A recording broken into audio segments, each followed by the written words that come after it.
new 106.7 weather. Here's your KQNK forecast.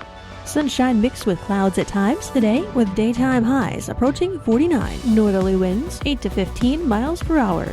Lows level off around 17 tonight. Mainly cloudy skies expected. Cloudy skies expected tomorrow. Daytime highs approaching 35.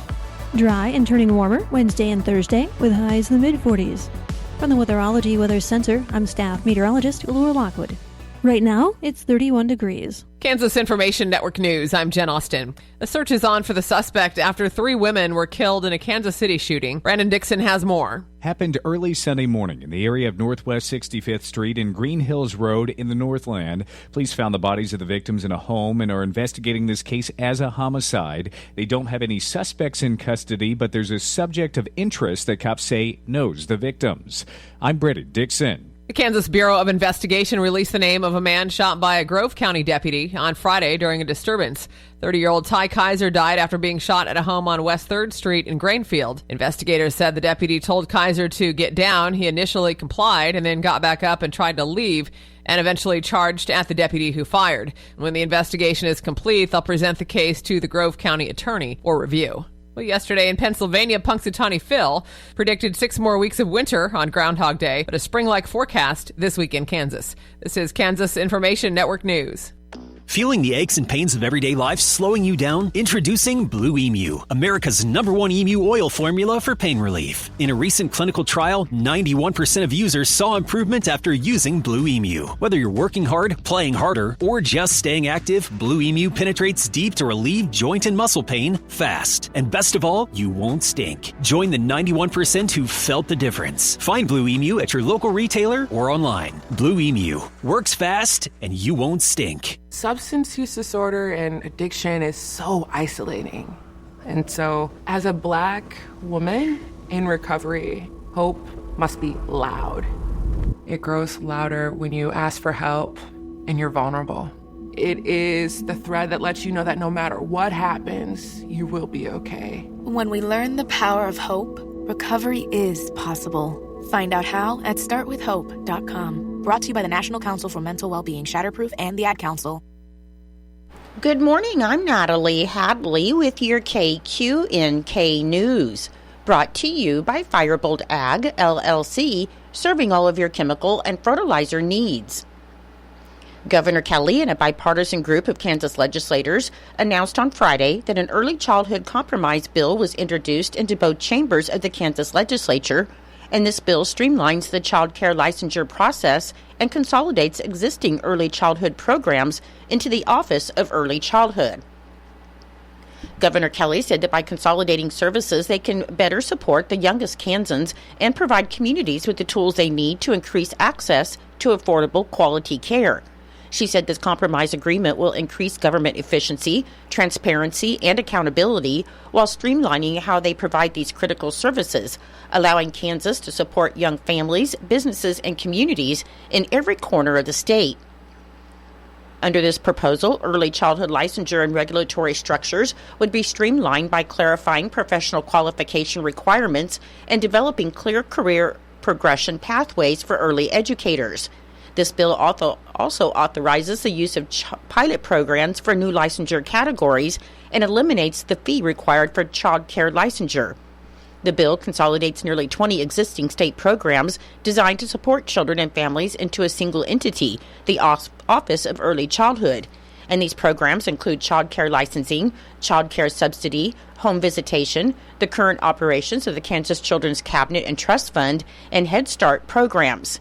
This proposal follows the recommendations of the Early Childhood Transition Task Force, which Governor Kelly formed by Executive Order 2301, and collaboration between the governor's office and legislative leaders during the 2024 legislative session.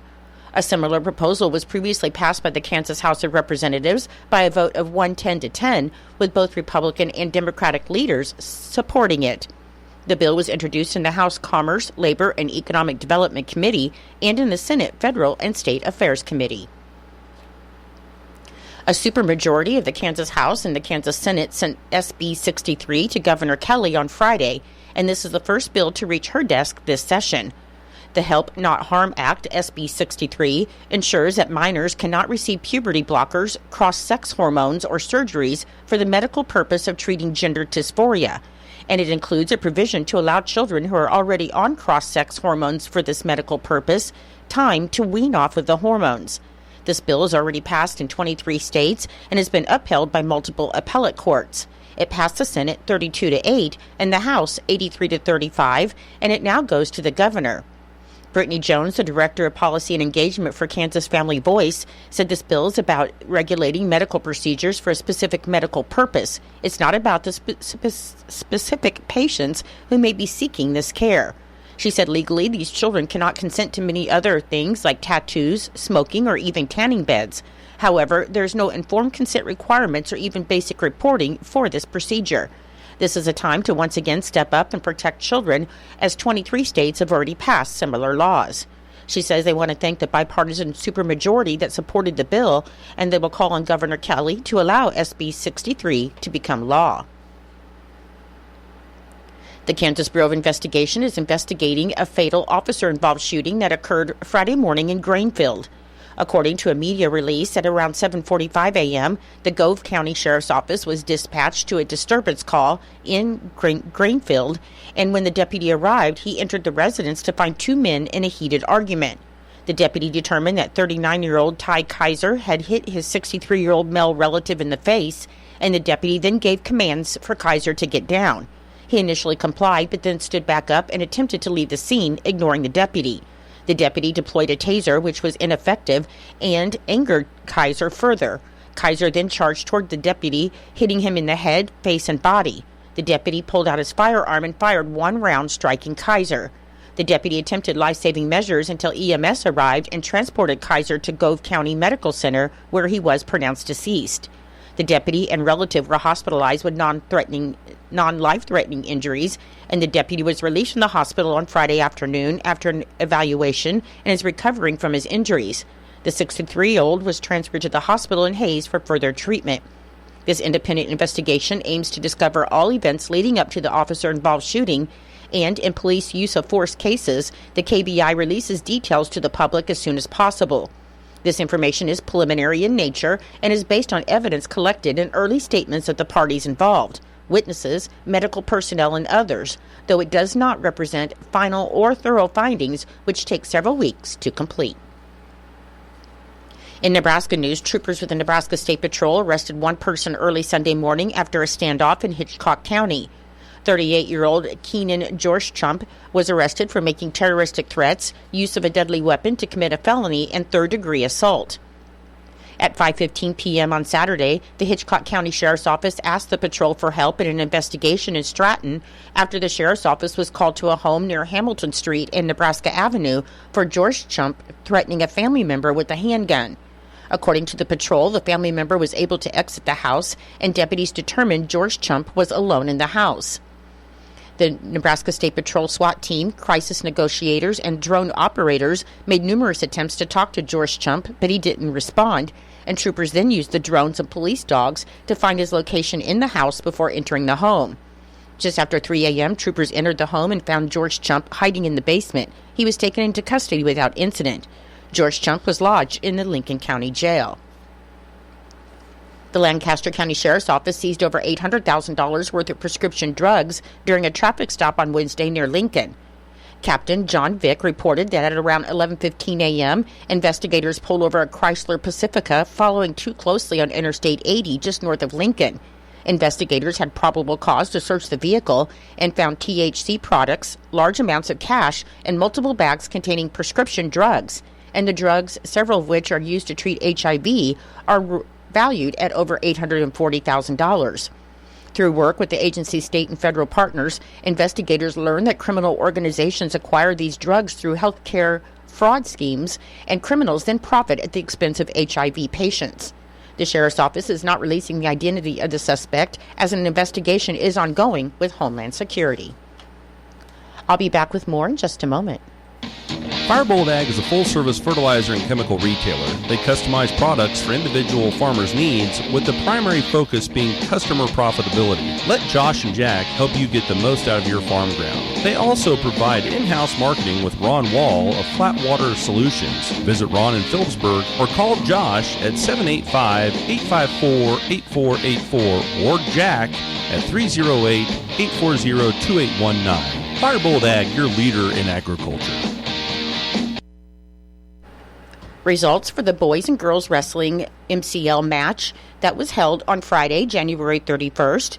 The boys varsity team scores includes Hoxie placing first with 226.5 points, Phillipsburg placing second with 121.5 points, and Norton placing third with 107.5 points. There were 11 teams competing for the boys. And in the girls team results, Norton Community Girls placed first with 143 points, Russell placed second with 131.5 points, and the Oakley girls placed third with 127.5 points. There were 11 teams competing for the girls also. Norton's head wrestling coach Bill Brockelman reported that Norton had some sickness hit the wrestling room last week, which allowed some of their junior varsity kids to step in and get in some varsity matches. The girls were missing a few, but were still able to be crowned league champions, and this led the staff to name the whole team as Norton's Girls Wrestlers of the Week. Norton crowned 4 individual champions, Kaysen Miller, Hallie Fodden-Still, Cadence Greason, and Adriana Winters, and 3 runner-ups, Allison Quintana, Isabella Garrity, and Sophia Kane, with Dally Braun, Norton's lone third placer, and Lorelei Granberry, the lone fourth place finisher, with Norton medaling 9 of their 12 competitors. The boys had 3 kids step up the varsity line, and they all did a great job. While missing some of their starters, they were able to bring home a third-place finish and were very close to placing second, and this led Norton to name the whole boys team as the Wrestlers of the Week. Norton crowned 2 champions, Caleb Kieswetter and Derek Clydesdale. Jayton Weigel, Brennan Fonnenstill, and Corbin Puga all finished as runner-ups, and wrestlers tough matches in the finals. Max Carter bounced back to finish third place, and Cope Relsbach finished fourth. Coach said he was really proud of the way that they competed as a team on both sides, especially with missing some of their regular varsity lineups. He said those kids that stepped in where they could did their best and competed. This week, both teams will be at Phillipsburg for the Panther Classic girls on Friday and boys on Saturday. According to the unofficial minutes of the Norton County Board of Commissioners meeting that was held on January 20th, Ted White with the Norton County Solid Waste presented the audited bid for the landfill Cell 2 phase development from BG Consultants. BG recommended that the bid be awarded to K-Hoge Earth Moving Incorporated in the amount of $266,835.50 and authorized the Commission and County Attorney to process all the contract documents and proceed with construction and to sign the enclosed notice of award. Commissioner Beidler moved and Commissioner Thompson seconded the motion that the bid be awarded as presented, and the motion carried 3-0. Ted also reported that he has sent a letter to the Kansas Department of Health and Environment to approve locating the impoundment lot at the landfill, and he also stated that he's waiting to hear back from the city of Lenora as to who their representative will be on the Solid Waste Committee. The commission visited about the current job openings in the county, with Commissioner Matchett directing that Clerk Renner send out the job openings to area tech schools, and he also brought up the recruitment fund available through the economic development with an approved request. Phil Murrow with NCK LEPG, which is a partnership of Jewell, Mitchell, Osborne, Phillips, Republic, Rooks, and Smith counties to contract for county sanitation services. Norton County is now a member of this partnership, and Norton County and NCK LEPG are in the process of putting together the application and procedures. It's the goal of both parties that the paperwork and fee structure be uniform, and a formal contract will be entered into in the future. Terry Laughlin with the Norton County Road and Bridge Department presented his findings on the mileage charges that they were incurring. He also reported that the inventory of filters and parts had been organized and recorded, and he gave a report on the issue of road maintenance at Road B and E7. The commissioners asked for clarification on a vendor charge, and the explanation was sufficient.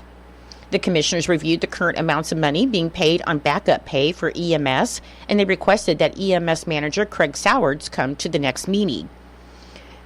With no further business before the board, the meeting was adjourned until January 30th. Your menu today for Eisenhower Elementary School. For lunch, you'll be having peanut butter and honey sandwich, cottage cheese, warm peas, baby carrots, mandarin oranges, and milk. For Norton Community High School and Junior High, your lunch today will be pepperoni pockets or ham and cheese roll-ups with fruit and milk. And for Northern Valley Schools, your lunch today will be grilled chicken with bun, potatoes, vegetable, and fruit. I'm Natalie Hadley. Your KQNK News was brought to you by Firebolt Ag, LLC, farmers helping farmers to succeed. You can contact Firebolt Ag today to get the most out of your farmland. Your KQNK weather forecast is being brought to you by Hinkle Termite and Pest Control, your Norton experts for all of your pest control needs. Your forecast for today, it should be mostly sunny with a high near 49 and a west wind of 5 to 15 miles per hour, which should become northeast in the afternoon. For tonight, it should be mostly cloudy with a low around 17 and a northeast wind around 10 miles per hour. On Tuesday, it should be mostly cloudy with a high near 35 and an east wind around 10 miles per hour. And on Tuesday night, mostly cloudy with a low around 21. I'll be back with the rest of your forecast in just a moment. When you've got bugs, we know what a nuisance that can be. Lock 'em out. From Hinkle Termite and Pest Control, Lock 'em Out is our very effective residential insect prevention program. We'll come to your place and treat your foundation plus all insect entryways. And while we're there, receive a free termite inspection. Call Mr. Rich Wenzel, our certified technician in Norton, at 785-202-0167. That's 202-0167. Continuing with your weather forecast, on Wednesday, it should be mostly cloudy with a high near 45. On Thursday, sunny with a high near 44. On Friday, it should be sunny with a high near 47. On Saturday, mostly sunny with a high near 50. And on Sunday, it should be partly sunny with a high near 41.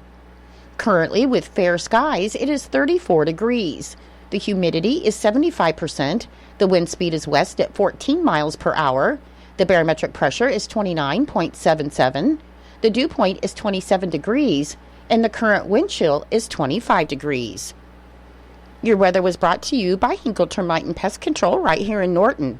You can call Hinkle Termite and Pest Control at 785-202-0167 for all of your pest control needs. It is 8:22. It's time for Kansas Sports. That's being brought to you by United Northwest Federal Credit Union, where everything they do for you. Save more, earn more with the Easy Saver account at the United Northwest Federal Credit Union. Enrollment in this program automatically rounds up the amount of all debit card and share draft purchases made from your checking account to the next whole dollar and deposits into the Easy Saver savings account. Not only will this account help you save, but it also earns 2.01% APY monthly. Special terms and conditions apply. Come in today and open your Easy Saver account at the United Northwest Federal Credit Union, where everything we do for you. NCUA insured. KIN Sports, I'm Spencer Dupuis. On MLB Network's The Hot Stove, co-host Robert Flores and Harold Reynolds discuss the Royals' win probability of the AL Central. And a lot of analysts have thought higher after the acquisition of Carlos Estevez. Here was Reynolds and Flores' thoughts on the Royals on yesterday's edition of MLB Network's Hot Stove. I think they could win that division. I love what they're doing at the back end of the bullpen. They really lacked some swing and miss last year, and that's why they got Urseg. Now you add Estevez, Hunter Harvey. They're hoping is back and healthy. So I like what they're putting together. I love it. I think they're going to win the Central, and they're going to make a run again. I thought last year they matched up really well with the Yankees, and a pitch here and there goes a whole different direction. So they're knocking on the door last year. Again, that audio courtesy of MLB Network and the Hot Stove Show. The Royals pitchers and catchers will report to spring training here in just a number of days. Kansas Information Network Sports, I'm Spencer Dupuis. On Super Bowl Sunday. Be caller number 3 for your chance to win a Super Bowl party for 10. Call now. On Super Bowl Sunday. As veterans, we're no strangers to helping others. It's what we were taught, trained, and told to do. It could be for anything. Helping a friend move, listening to a fellow veteran for hours at any hour of the day. Or just simply making time for people, a neighbor, a loved one, or even a stranger. We're often the first to help others. There's no question about it. But we do have one question for the veterans listening. When was the last time you reached out for help? Perhaps it's time to do for yourself what you would do for others. If you or someone you know needs resources, whether it's for stress, finances, employment, or mental health, don't wait. Reach out. Find more information at va.gov/reach. That's va.gov/reach. Brought to you by the United States Department of Veterans Affairs and the Ad Council.